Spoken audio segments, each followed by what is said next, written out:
Alright, ladies and gentlemen, welcome to a brand new video series that I'm doing for algorithmic Forex trading. And this one is going to be on harmonic pattern scanning and building a strategy based off of our harmonic pattern scanner. Okay, so if you've been following my other algorithmic machine learning series, I'm just going to be taking a break from that one right now because I've decided to take it in a different direction. But keep watching for new videos there because I'm working on a new video for that one right now. In the meantime, I wanted to do a simpler video series that's a little bit shorter, and that's going to be this one here. So let's get started. So what is a harmonic pattern? This is a simple harmonic pattern, and it's a predefined pattern or studied pattern that is intended to make a prediction. So for instance, this is a bullish pattern, so it indicates that the price would be going up. And X, A, B, C, and D are all different price points in the time series. Okay, so there's four classical pattern types. There's the Gartley, the butterfly, the crab, and the bat. And there's other types as well, though. You know how the world is. A bunch of different people start getting in on things. So they developed the cipher pattern, anti-crab pattern, alternate crab pattern. And these are a lot of patterns. People like different patterns, you know. So it's all about trading style, and I personally have traded manually using these four pattern types, but I said, hey, why not build an algorithm to find the patterns by themselves? So a little background, this is the rather intense looking man that came up with these patterns, these four ones right here. His name is Scott Carney, so I'm just putting this in here so I don't get sued. I didn't come up with these patterns, Mr. Carney did here. And he also wrote a book about it called Harmonic Trading. But he borrowed from this man, Fibonacci, and this guy, from what I gather, was somewhat of a smart math genius man, and he came up with the Fibonacci sequence, which is this set of numbers here. Okay, so the Fibonacci sequence starts with 0 and 1, and then the next number in the sequence is just the sum of the previous two. So we start with 0 and 1, so 0 plus 1 is 1.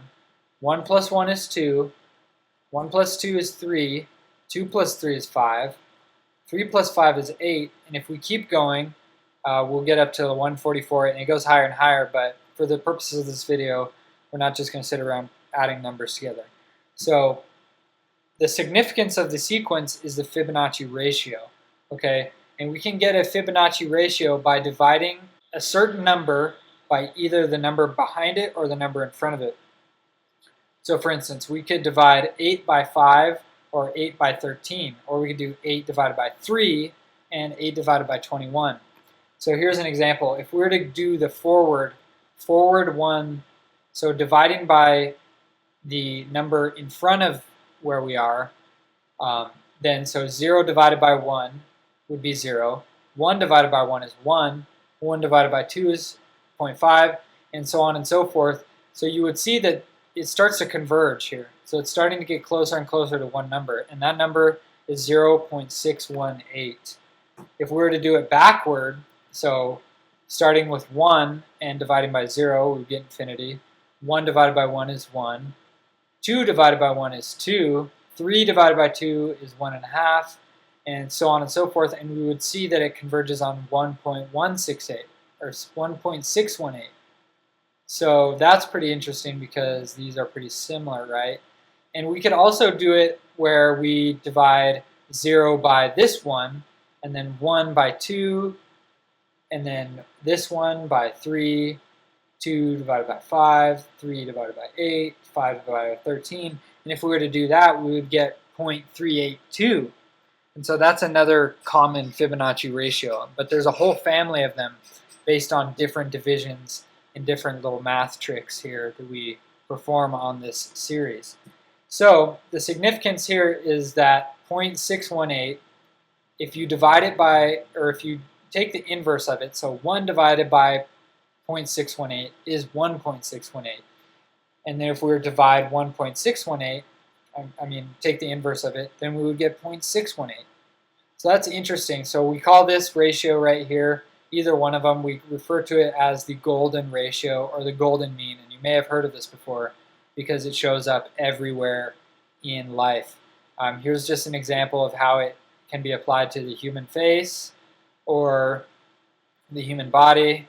The face one is kind of weird because some people are just got weird faces, so it might not apply exactly, but it's going to be pretty close. So you get the point. So the next important thing is retracements. So a retracement is any price movement that goes against the price movement before it, or retraces the price movement before it. So as you can see, BE, BD, or BC are all retracements of AB because they turned at B and started to retrace downward. Okay, so we call this a retracement. Something interesting here is if we were to take this price difference between A and B and we were to calculate the Fibonacci ratio here, 61.8%, then that would be the length of this retracement, BE. All right, so we're looking here, and this is just an example, so that BE is a 61.8% retracement of AB, D, which is B to D, so that would be exactly half of AB. Okay, so we're talking geometry here. If you don't follow, just go look up retracements in more depth. So when we start to put these retracements together, we get patterns. So this is the Gartley pattern. And so as you can see here, AB is a retracement of XA. BC is a retracement of AB, and CD is a retracement of BC. So in particular, these dashed lines indicate how much of a retracement it should be. So for AB, we need AB to be a 61.8 retracement of XA, and BC needs to be between 38.2% and 88.6% of AB. Similarly, CD needs to be between 127% and 161.8% of BC, or a 78.6% retracement of XA.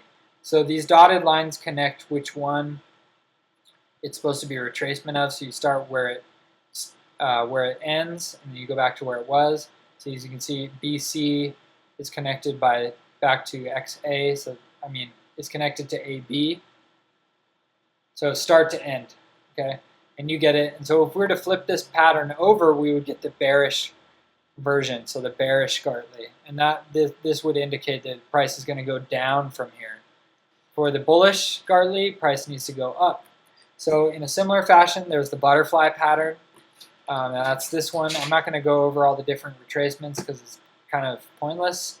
They all look the same to me, so I don't know about you.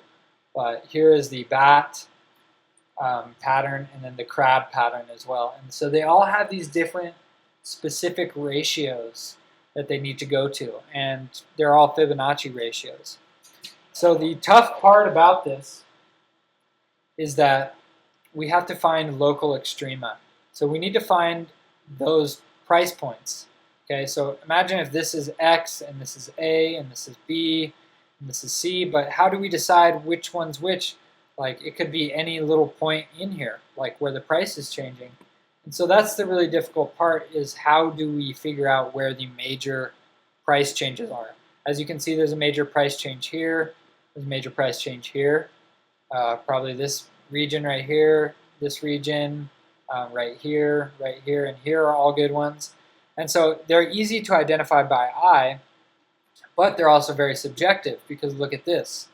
So this is a harmonic pattern, and as you can see here, we have several different selections for the point to be that we're looking at, So for instance, this point right here, it could have easily been this. So why didn't whoever was looking at it change to this one? Because if we use this one, then the pattern probably wouldn't hold up because of all the ratio constraints. So it's kind of subjective, because we're looking for a pattern to fit into the price data, right?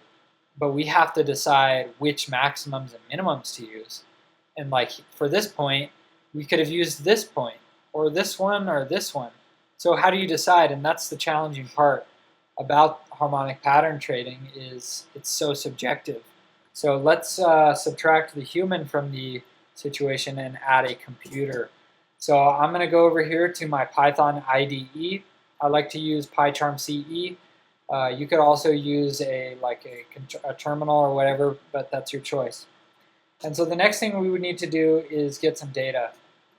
And so this is where I get my Forex data from Dukascopy Bank, Swiss Forex Bank. And you go down here to historical data feed. All right, so this is the historical data feed page, and my computer is wigging out right now, so it's not showing. But basically what we're going to do is select whichever pair you want to use, and then select the offer side. So I usually do ask, and that's going to be the candles that you choose. And under tick, you're going to choose hour or day or whatever frequency of time you want to use. And then you can download it as a CSV. So moving on. Now I'm just going to go ahead and do my imports. So,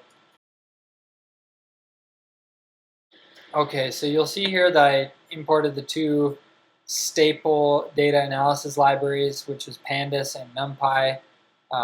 You can use whatever you want, but this is what I use. And then from SciPy signal processing library, I imported rel extrema. And this is what we're going to be using to find the relative extrema in our data, or the relative mins and maxes, the price change points. And then I imported Matplotlib so we can do plotting. So the next thing that I'm going to do is import our historical data.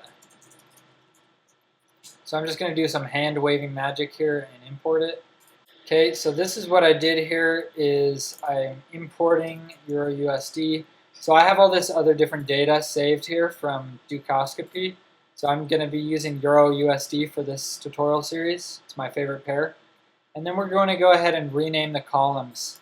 We're naming it date, open, high, low, close, and volume. And then we're going to be dropping off the duplicates. So do that because that drops off the rows in the data where there's no price movement, and those are going to be the market downtime. So like weekends or whatever.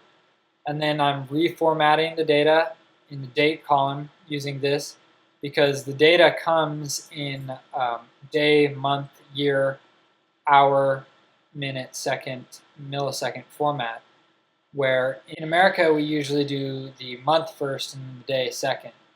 So we need to reformat that. That's what this does. And then we're setting the index as the date column. And then I'm dropping off the date column above by just selecting all of the other columns instead.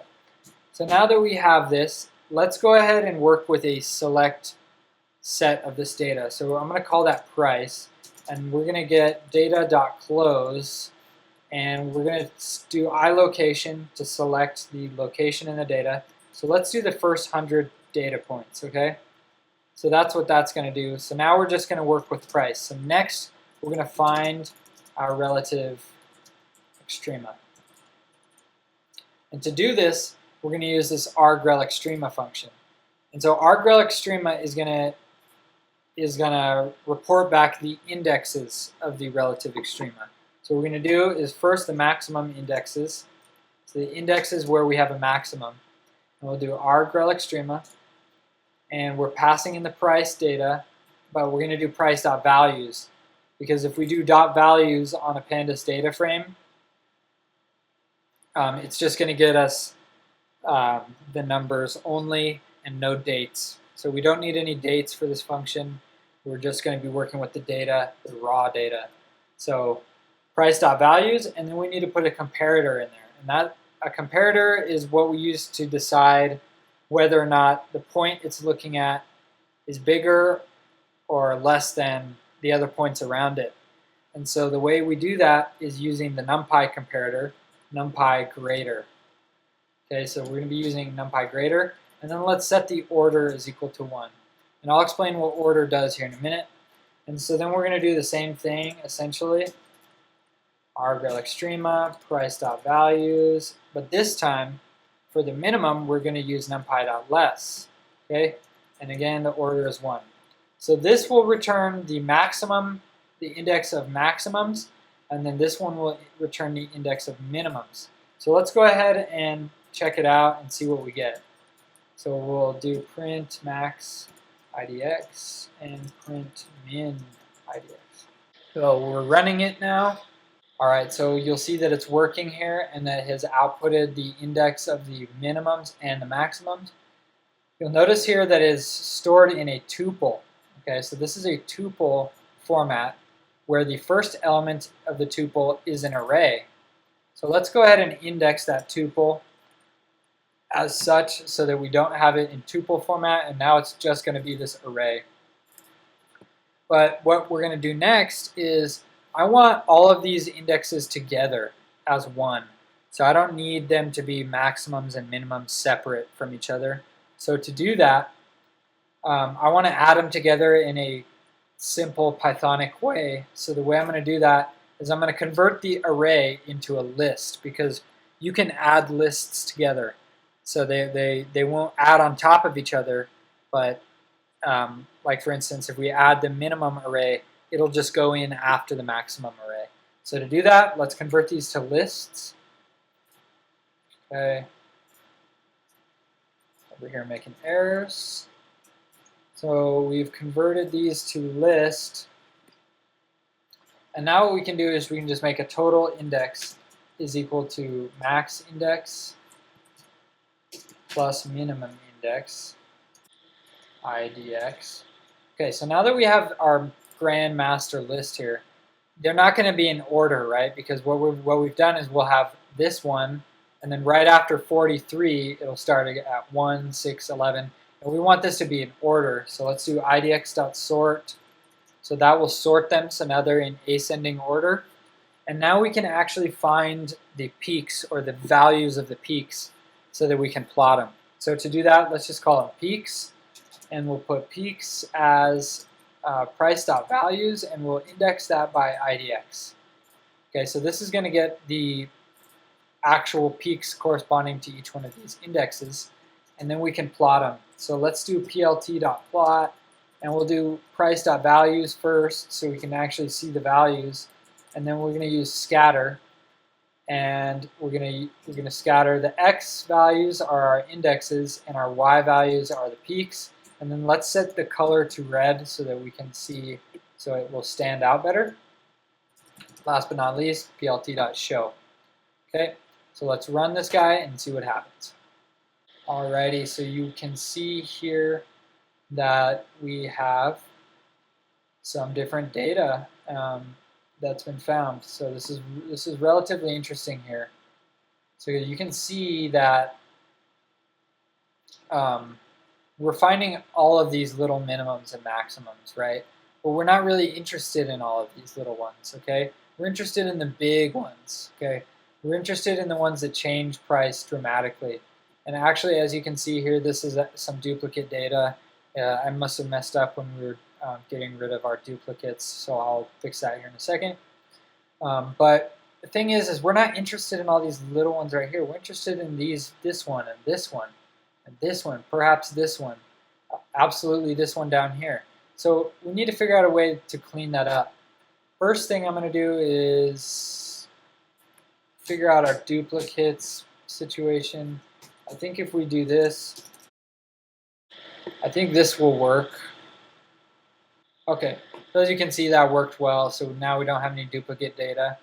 So good. So now what we want to do is try to smooth out that noise. So the parameter that we're going to mess with here is the order. And the order is the amount of points around it that it's using to figure out what the minimums and maximums are. And so let's change the order to 5, okay, and see what that does so I can demonstrate to you guys. So I'm going to run it. All right, so as you can see here, it's smoothed out like 90% of the noise. So now we're not getting these little points in here that we don't really care about. We're just getting the big ones, right? The big price movements. And you know, this is kind of debatable right here. Like, we may not want these ones just because we don't know what's down here. So, because there might be another major price movement down here that makes these look insignificant. So we can even further increase this to 10 and see what that does. Alright, so that's much better. In my opinion, this is like the best setup right here because we're catching these major price movements and we're not so concerned with the little price movements. So now that we have our peaks, the next step is to actually start looking for these patterns. Okay, so that's going to be covered in the next video. Thank you guys for watching this one. I hope you guys enjoyed it. I know it was pretty simple, but this whole series is going to be actually pretty simple to show you guys that you don't need to do machine learning if you want to make money doing algorithmic forex. You can implement simple strategies like the one that I'm developing here. So stick with it and keep watching out for my machine learning series videos as well, because I'm going to be putting more of those out soon as well. And that being said, you guys have a nice day.